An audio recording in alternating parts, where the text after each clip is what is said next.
Maayong adlaw mga higala. This is your Maestra, Judy. Welcome to my channel.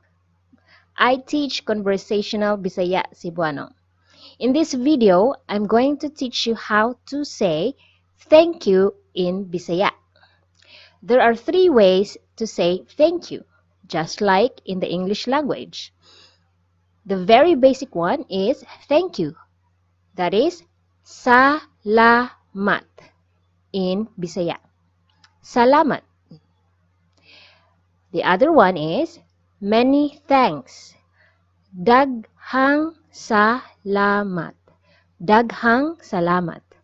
Daghang is actually a contracted word of daghan, which means many, and then plus the linker nga. Daghan nga. Okay? Daghang salamat. Many thanks.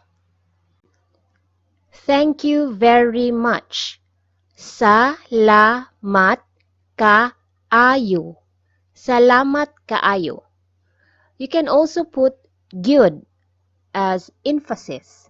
Salamat gyud kaayo. Salamat gyud kaayo. Thank you very much. Okay? Repeat after me. Salamat. Daghang salamat. Salamat kaayo. Salamat gyud kaayo. Okay, now you know how to say different kinds of thank yous in Bisaya Cebuano. Do check out other lessons at my site, cebuano101.com. Please give me a visit. And I'll see you next time for another short, useful, everyday phrases. Don't forget to like and subscribe. Bye for now.